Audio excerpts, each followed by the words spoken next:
Set up a clear feedback loop. This is often overlooked, and it really is a key part of not abdicating, but delegating. Abdication happens when there's no feedback loop. So this is where you want to agree on when you'll be formally meeting to discuss how the task is coming along. You want to be intentional about setting up that feedback loop. Agree on access. What kind of access does the person have to you?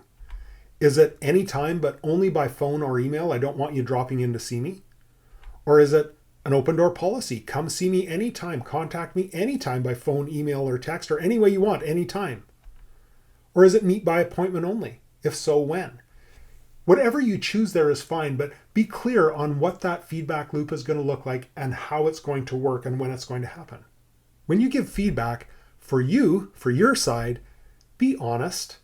Make sure that everything that you say is honest and kind. Make it honest, kind, and forward focused. Sometimes I think of it as feed forward, not feedback, because we don't want to just dwell on the past. We want to understand what's happened in the past, but mostly we want to say, going forward, how can things be better? Or maybe if it's going really well, you're doing really well. But just talk mostly about the future. Thank and praise when warranted. This is a step that most of us forget. We just think, well, hey, you're doing your job, go off and do your job. Make sure to thank and praise. For some people, that will put gas in their tank for 3 months and they'll leave your office floating. And also don't hesitate to give constructive criticism. This is really a coaching time. So if you see things going a little bit off track, make sure you bring it up in a constructive, honest, kind, forward-focused way. Now, when you're meeting in your feedback loop, you want to get them to give feedback too, not just you. It's not just you telling them what they need to do. You want to hear how they're doing as well. So for them, ask them how you're doing in delegation. Are they receiving enough information, coaching, and resources from you? How could the process work better? Are there any other EBIs? So I really like that term, EBI. It just stands for even better if. So it says, hey, we're doing okay right now, but there's always EBIs. How could we better? How could we be better? So are there any EBIs from their perspective? How could this process work better for them? Make sure the feedback isn't just one way. Get them to critique you as well. And then you're going to have a really open, honest, transparent conversation. And you're going to make the chances of that delegation working much, much better. In delegation, I believe in trust and verify. So this is an old term that comes from the 80s, from the arms race between the superpowers. And the idea was, yes, we trust each other, but we also want independent auditors to go in and evaluate that each person is keeping their word. Same in delegation. We want to trust, and we just want to make sure things are on track. So don't be afraid to check in and make sure things are on track.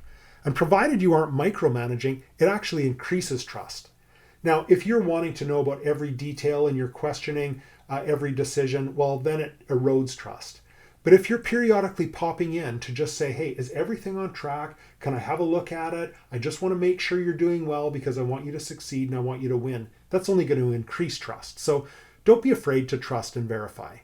Which steps have you skipped in the past?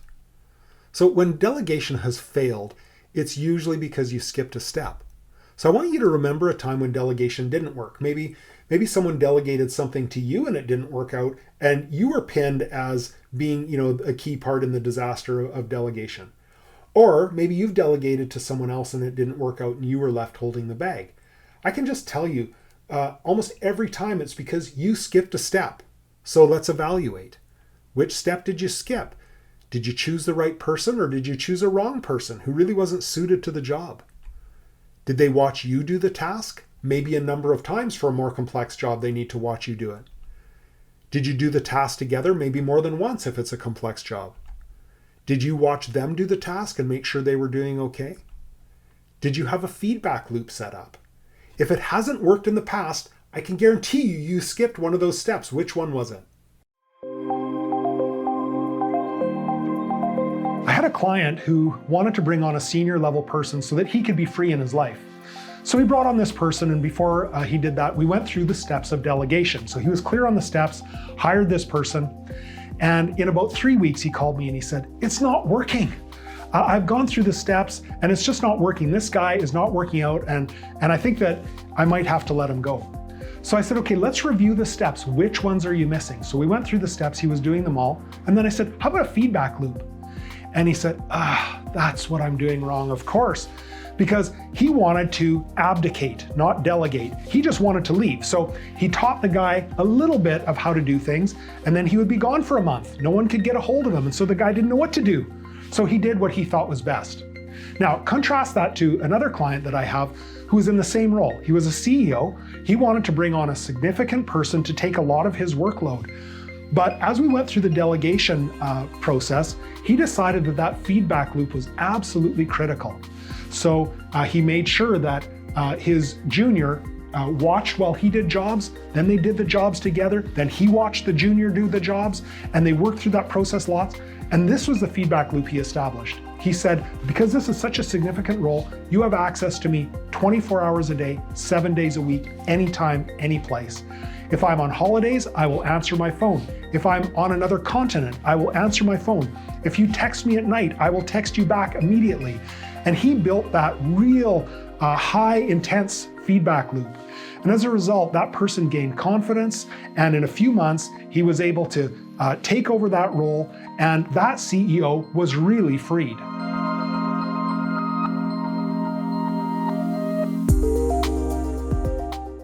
The process of delegation can be like taking 2 steps forward and 1 step back. So let me explain this chart to you. On the left side, on the vertical axis there, you have you moving up in your seniority and leadership. So you're moving forward in seniority and leadership. On the horizontal axis, you're becoming more effective and efficient as you move forward. But you can't do that without delegation. So here's what happens. You're going along, you're doing everything yourself, it's all working well. And then you take on someone to delegate. Probably you make a mistake, you swear you'll never do it again, but eventually you get into that process and you find someone that is the right person and you go through the process. But in a sense, you're taking a step back because you're not doing all the time. Now you're coaching, teaching, and training. But once that person grabs onto that job, you've moved up in your seniority and leadership. Then you do it again. You find another person. Again, you take a step back because you're not doing all the time. You're mentoring and empowering and training and coaching, and you're taking a step backwards, but just for a time. But while you take that step back, you're noticing that there are real benefits to delegation because now you've got 2 people around you that you've empowered to take on jobs that only you used to be able to do. So you're moving forward in both your effectiveness and efficiency and in your seniority and leadership. Then you find another person. Now you're getting good at this. You're learning what makes a good delegator, and you're learning not to abdicate, and you're learning that process better.